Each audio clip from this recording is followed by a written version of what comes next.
श्री शिवाय नमस्तुभ्यम, हर हर महादेव। आज हम जानने वाले हैं आषाढ़ मास में पड़ने वाले पहले प्रदोष व्रत को किस दिन किया जाए। 3 जुलाई को किया जाए या फिर 4 जुलाई को किया जाए।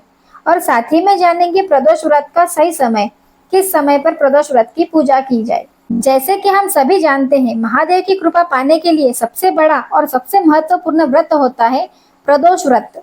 प्रदोष व्रत को करने से बाबा भोलेनाथ जी सभी मनोकामना पूर्ण कर देते हैं। प्रदोष काल में महादेव जी की विधि विधान से पूजा करने से हमें उसका पूर्ण फल मिलता है।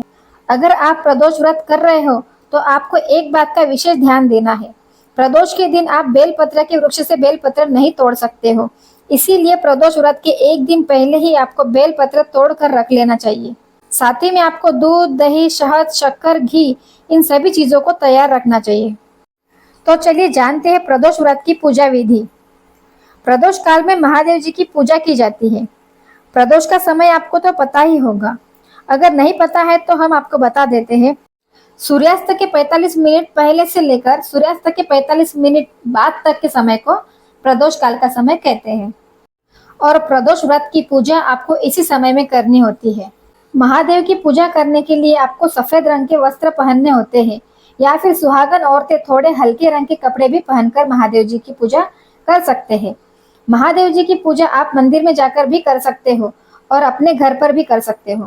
प्रयास करें कि आप घर पर थोड़ी पूजा कर ले। शिवलिंग को धूप, दीप, चंदन, अक्षत इत्यादि से भोलेनाथ जी की पूजा कर ले और उसके बाद भोलेनाथ जी के मंदिर जाकर भोलेनाथ जी को जल चढ़ाए, अभिषेक करे, पंचामृत चढ़ाए और बेलपत्र चढ़ाए।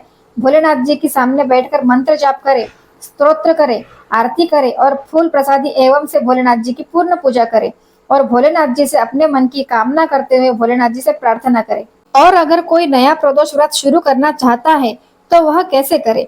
प्रदोष व्रत आप किसी भी प्रदोष से शुरू कर सकते हो, लेकिन सावन के महीने में पड़ने वाले प्रदोष को बहुत ही विशेष माना जाता है। अगर आप चाहो तो सावन के महीने से प्रदोष व्रत की शुरुआत कर सकते हो।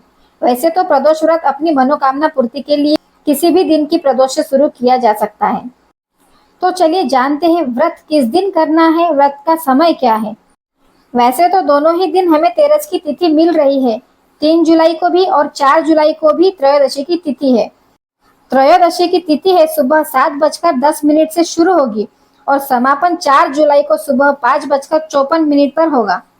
इस दौरान प्रदोष काल की पूजा का महत्व है, इसीलिए इस बार यह व्रत 3 जुलाई को ही किया जाएगा। 3 जुलाई बुधवार को आप यह व्रत कर सकते हो।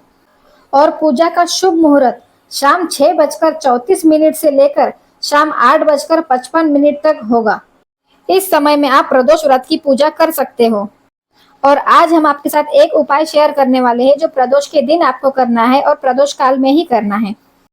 अगर आपका बच्चा आपकी बात नहीं सुनता है, आपकी बात नहीं मानता है, या फिर पति घर में हमेशा कलेश करते रहते हैं, अपशब्द बोलते रहते हैं, गुस्सा करते रहते हैं, किसी भी बात को लेकर झगड़ा होता रहता है, तो आपको एक छोटा सा ये उपाय कर लेना है।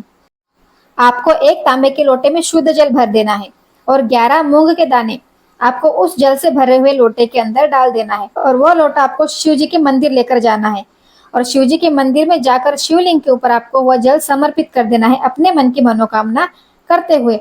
और यह उपाय आपको 4 महीने या फिर 40 दिन तक करना है, या फिर आप हर महीने की प्रदोष को यह उपाय कर सकते हो। और आप एक उपाय कर सकते हो, आपको 11 बेलपत्र ले लेनी है और उस बेलपत्र पर राम नाम लिखकर शिव जी को समर्पित कर देना है। और हो सके तो शिव तांडव स्तोत्र का पाठ करिए। भोलेनाथ शिव तांडव स्तोत्र से बहुत प्रसन्न होते हैं। और शिव तांडव स्तोत्र पढ़ते समय हाथ में सफेद पुष्प रखिए और जब शिव तांडव स्तोत्र पढ़ना हो जाए तब वह फूल शिव जी को समर्पित कर दीजिए। ऐसा करने से राहु केतु के दोष दूर होते हैं। इस तरह से अगर आप पूजा या उपाय करते हो तो आपको लाभ अवश्य मिलेगा। दोस्तों, अगर आपको प्रदोष व्रत की विधि, तिथि और उपाय की जानकारी अच्छी लगी हो तो प्लीज वीडियो को एक लाइक करके कमेंट में श्री शिवाय नमस्तुभ्यम लिख दीजिए। श्री शिवाय नमस्तुभ्यम, हर हर महादेव।